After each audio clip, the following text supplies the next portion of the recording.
देखिए, wife is not a servant. जो आपकी वाइफ है वो बीइंग ए वाइफ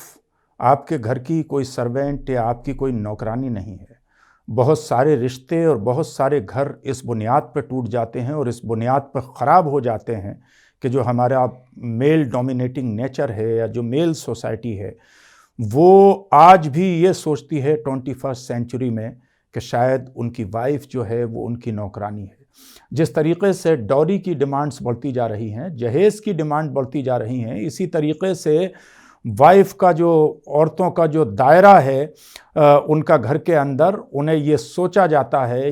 ये समझा जाता है कि इसकी जिम्मेदारी घर को संभालने की और डोमेस्टिक जितने काम काज हैं, बर्तन धुलने की, खाना बनाने की, कपड़े धुलने की, बच्चों को संवारने की, ये सारी रिस्पॉन्सिबिलिटीज़ आपकी वाइफ की हैं। आइए मैं सीरत रसूल सल्लल्लाहु अलैहि वसल्लम की रोशनी में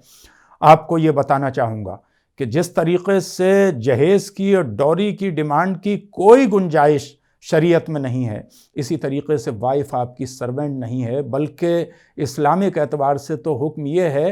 कि आप अपनी वाइफ की ज़रूरियात का सारा सामान उसको ला कर देंगे और कहेंगे कि वो अपने लिए खाना बना ले। अगर वो आपके बच्चे के लिए और आपके लिए खाना बनाती है तो ये उसका एहसान है। ख़ुद प्रॉफिट ऑफ इस्लाम सारे कामों में मसरूफ़ होने के बावजूद किचन में अपनी बेगमात के साथ हेल्प किया करते थे, उनकी मदद किया करते थे, बर्तन धुलने के अंदर भी, और खाना इस तरीके से साथ में खाया करते थे कि वो कटोरे से उसी जगह मुंह लगा के पानी पीते जिस जगह हज़रत खदीजा या हज़रत आयशा ने मुंह लगाया होता।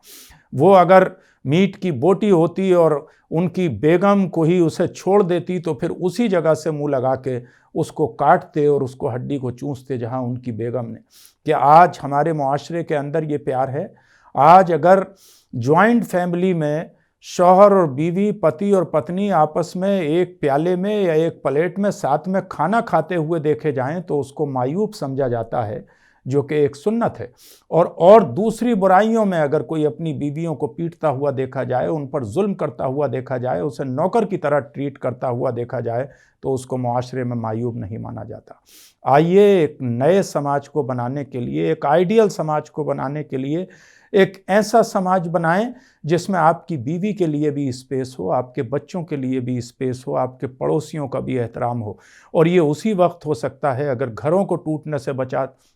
बचाना चाहते हैं, अगर घरों को जंगखाना नहीं बनाना चाहते, तो हमें चाहिए कि जिस तरह बीवी के ऊपर ज़रूरी है कि वो अपने शौहरों का एहतराम करे, इसी तरह शौहरों पर भी ज़रूरी है कि वो अपनी बीवी के कामों में हाथ बटाएं और उसे नौकर या सर्वेंट की तरह ट्रीट ना करें। इसलिए कि ये इस्लामिक भी है, इंसानी भी है। इसकी दुनिया का कॉन्स्टिट्यूशन भी इजाज़त नहीं देता और दीन का कॉन्स्टिट्यूशन भी इजाज़त नहीं देता कि हम बीइंग ए वाइफ या बीइंग ए फीमेल अपनी बीवी पर, अपनी धर्मपत्नी पर कोई किसी तरह का भी जुल्म करें और उसके साथ कोई अन्याय करें या ऐसा काम उससे कराएं जो उसकी पसंद खातिर ना हो।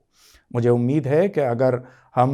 हिंदुस्तानी क़ानून और जो दुनिया के इंसानी क़ानून हैं, जो ह्यूमन राइट्स के क़ानून हैं, उसको मानते हुए और इस्लामी क़ानून को मानते हुए अगर अपने घरों में गौर करेंगे तो हमारे घर खुद ब खुद जन्नत निशा बन जाएंगे, हमारी बीवियाँ भी खुश रहेंगी और बच्चे भी खुश रहेंगे।